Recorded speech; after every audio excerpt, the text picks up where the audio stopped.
You know, I got cut off on a radio show that was supposedly people fighting for the truth in this country. The very moment I started talking about mind control, the music came on.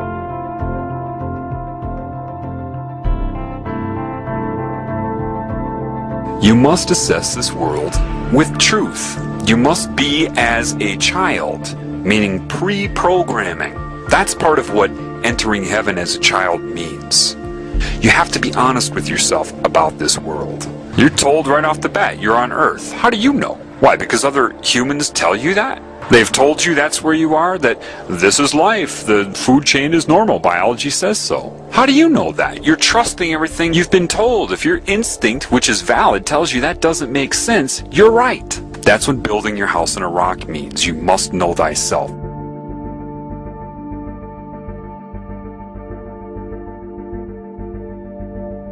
Satan controls all of academia, all of the media, all of the money, everything you're told. All its symbols are everywhere. The color blue, the color purple, butterflies. Butterflies are a huge symbol of Satan, the transformation from what you are into what it wants you to be. So it's subconsciously putting that image of metamorphosis out there. You have sorcery being practiced on you. You have all kinds of control methods you couldn't even comprehend. Those who are in control of the world are anti-Christ. It's obvious. They're puppets of Satan. The anti-Christ consciousness and control system here was already there back then. The anti-Christ or diseased cancerous consciousness is what murdered him then, and it has risen since. Understand that. That's what happened. And they can argue it all they want. It's what they do. That's why they argue. That's all they can do, is argue. And eventually they can't answer questions anymore, so they just talk over you. Or, I love this one, you're crazy, you need some therapy. Generally, the people that run the world will come off as the nice ones. Everything they'll say about their group is always going to be, of course, nice, and anybody who says anything against their group is, of course, insane. The implication is they're insane, and the group will always be nice about it. You know, I care about you. You seem to be having some mental problems. You might benefit from some therapy. And you create this fraudulent pseudoscience they call it psychology, and you indoctrinate the public into its credibility so that you can draw upon it whenever you are discovered. You witness this all the time, whether you know it or not. You see, in the Bible, they even tell you, watch out for people who give long, extended sermons for praise and their outer persona. It's right in there. But with mind control, people cannot allow themselves to see their primary agenda. They absolutely require you to feel responsible for whatever they have done to you. They need you to be ignorant of the extra-dimensional influence, because if you're ignorant of that, you will blame everything on yourself. What they do is make you default the best they can, make you defy what you normally would do. They do all the shit through you, pervert you, corrupt you, your character, basically, get all the other characters to hate you if possible, and then use what they've done to and through you against you.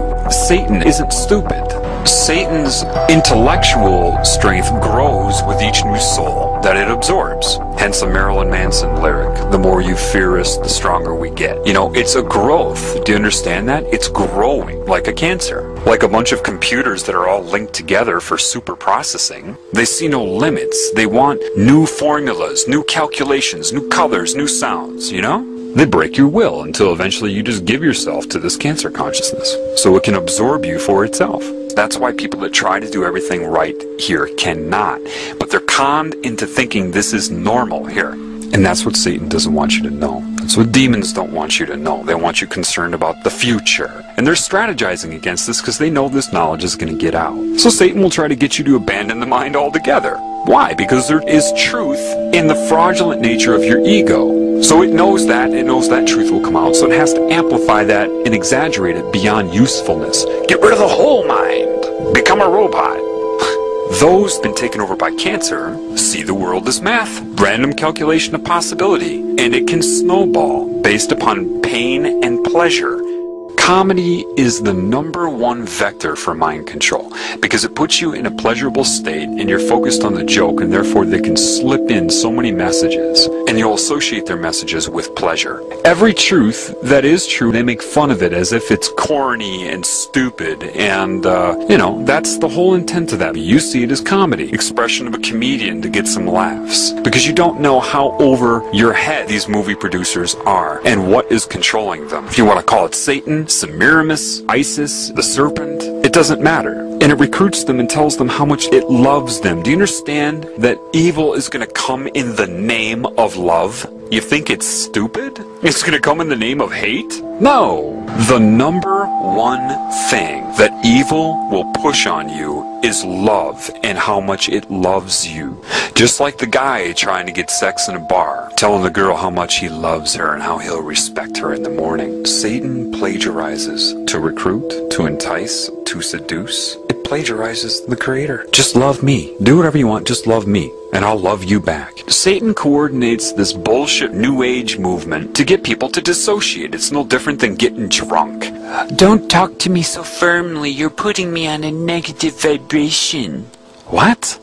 It's detachment from your normal instinct to try to help everybody in this realm. You become concerned with your own bliss. Therefore, you don't speak out against it unless you're speaking out to get other people to detach. Lilith, right? All the different names for the serpent. There's a difference between using psychic manipulation to enhance your feeling of pleasure, the tingly sensation that it uses, that Satan uses, and true love. And the irony is this. A lot of these people that are worshiping Satan with whatever name they choose, with whatever form Satan is using to seduce them, when they feel love, that's the love of God. But because you can't discern that with all of this confusion here, Satan just takes credit for that. Yes, that was my love. Satan is like a cancer. Therefore, it has scalar growth, and it will see itself as one thing. So, when it seduces and entices and recruits, its reasoning will be very, very close to the reasoning that Christ would have. We are one. I am you, you are me. Very similar to creation, isn't it? Yet, it will have the cancer agenda, right? Hurt other people, that's fine. Just love me. That is the difference. Cancer wants you to do whatever you want to that which is not its creation, to destroy it, as long as your allegiance is to the cancer. And once it sucks you in, you're its slave, whether you know it in your current role or not. It knows. So it can be very confusing because it will make a lot of sense. It will mirror a lot of the laws of creation, except for the love and respect for all of the creations. That will be the difference. Greed, materialism. There are two oneness campaigns going on simultaneously. One of them is the recruiting by the cancer. We are one. Do you understand that? We're one consciousness. And that is the phenomenon of the all-seeing eye, or the hive mind. Satan can speak through anybody at any time that it's connected to. The problem is, the majority of these used car salesmen everybody calls priests, with this black and white, the dark side of the yin-yang, as these burning incense, all of these things you're warned about in the Bible. Do you understand that they are practicing occult Satanism, whether they know it or not? Some of them were probably indoctrinated into Catholicism. Others were indoctrinated into Satanism and are posing as Catholic priests. Either way, they're recruiting and manipulating people with it. And if somebody does know about the occult side of it, they're not going to tell you anyway. So you have to know the truth in order to be able to see this. These people aren't qualified to teach you about spirit any more than somebody's qualified to teach you how to ride a bike who's only read a book about riding a bike, and a fraudulent one at that, and has never ridden one themselves. They're not qualified. Catholicism is pure Satanism. The problem is you shouldn't need to be told that. You should be able to see that. Priests that come out and need their audience and admiration in their temple. Why does God need a temple, a building? What? It means nothing. But they get off on that because everybody gives the priest their love. They don't give anything back. They just absorb the love, which is what a lot of spiritual, quote, gurus do. They absorb your energy through admiration, what they're doing. Let me ask you something. Did Christ feel like he needed to wear a specific outfit in order to be credible? Oh, that's right. No, he didn't. What book was this man regurgitating from? Oh, that's right. No book. They're giving it a name and a procedure and a ritual. What name did he give it? Oh, that's right. No name. Do you realize that a lot of the truth that is used about creation, life, the elements of reality, a lot of that used to solicit them into that religion is also the teachings of Christ? How ironic that they draw upon the teachings of Christ to turn those against Christ. These people have a history of pointing their fingers at themselves. They did it when they switched from dictatorship to hidden hand. They're doing it now.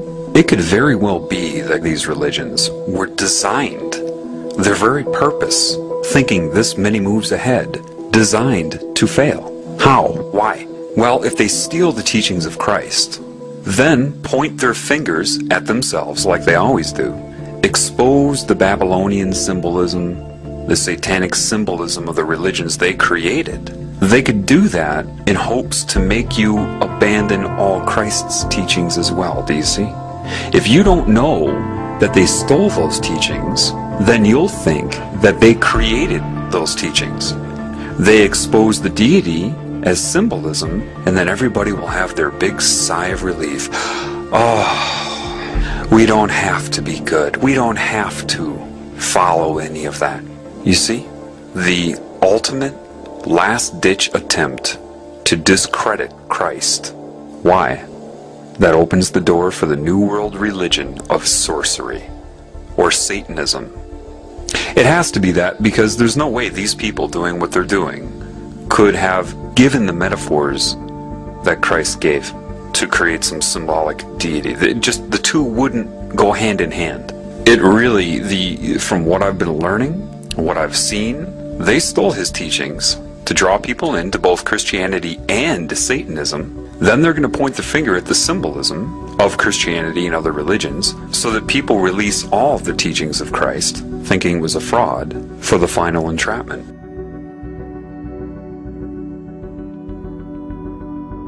The more that I'm taught, the more that I'm learning, the more I understand what Christ was saying. I mean, from the ground up. I may say it differently, but I understand it.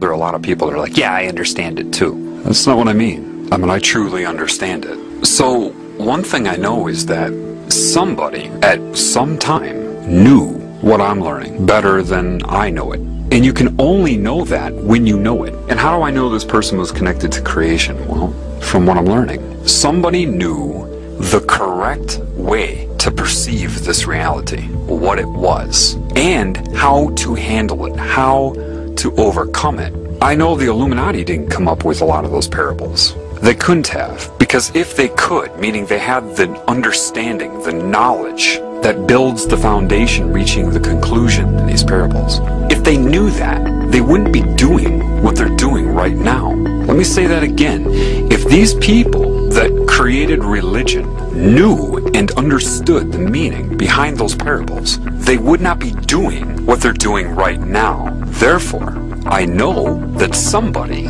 knew outside of this control system. So, by deduction, based upon what I know, the man existed. I can only infer that they stole the teachings of this man to sell this pagan worship of Satan. Why did he keep his mouth shut when they questioned him? A, they didn't want to know the truth, and B, they weren't going to give him 2 weeks to try to lead him to the truth. Therefore, he couldn't answer the questions. He just kept his mouth shut. And he knew they were all under demonic mind control. Forgive them, they know not what they do. Why do you think you didn't know what you were doing? I sold my soul to the devil. I know it's a crappy deal.